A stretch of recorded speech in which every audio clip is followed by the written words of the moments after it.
Well, Governor, I'm glad you brought up immigration because we actually have a question on immigration from our next questioner. This is Joseph Howe. He is a business consultant from Des Moines who is the former Iowa Libertarian state chair. He now says he is a Republican and he's undecided.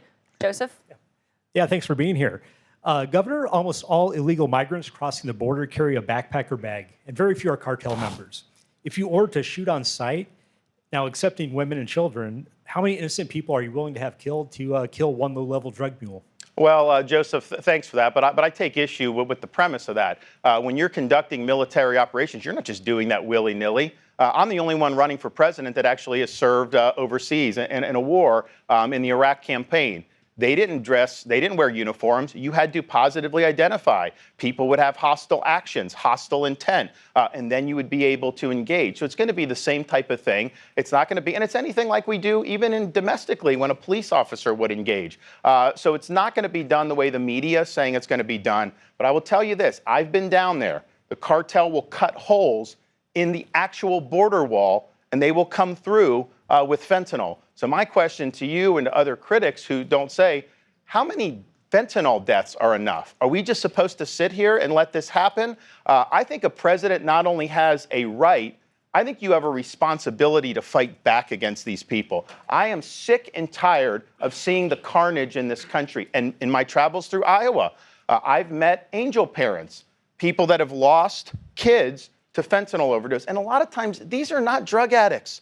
These are maybe a college student that is stressed out during exams, so they buy a pill thinking it's going to help them get through the night, and it turns out it's laced with fentanyl. That could be enough to poison that student to death. And so this is shattering families. It's shattering communities.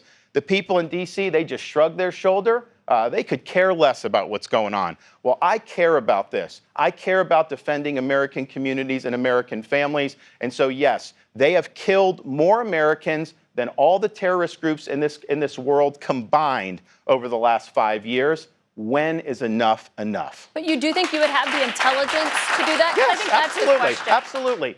Yes. Look, we have surveillance, we have drones, we have intel, we have a whole bunch of stuff. This is something, it's a matter of will. We can do it if we want to do it. And I would note, I was the candidate that came out to do it. Now you have other candidates that are saying they want to do this. Some had opportunities to do this in the past. Others had not even supported things like border walls in the past. So we've been a leader on this issue. We're going to continue to do it. But here's the thing as Republicans.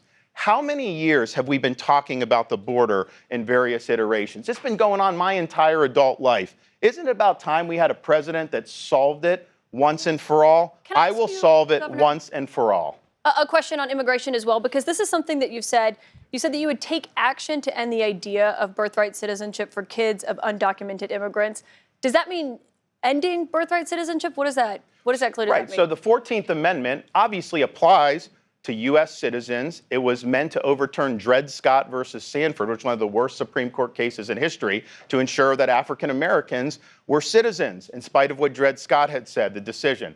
Now, it was never the intent to say, you come illegally across the border, have a kid, and all of a sudden the kid is an American citizen. That creates an anchor in the society so that you then can't deport the illegal aliens who came in. It's an incentive to come illegally. That was not the intention of that. So yes, we support American citizens, obviously. But when people are coming illegally, they do not have a birthright at that point. That'll get litigated by the Supreme Court. But I'm convinced the court has never actually addressed that issue.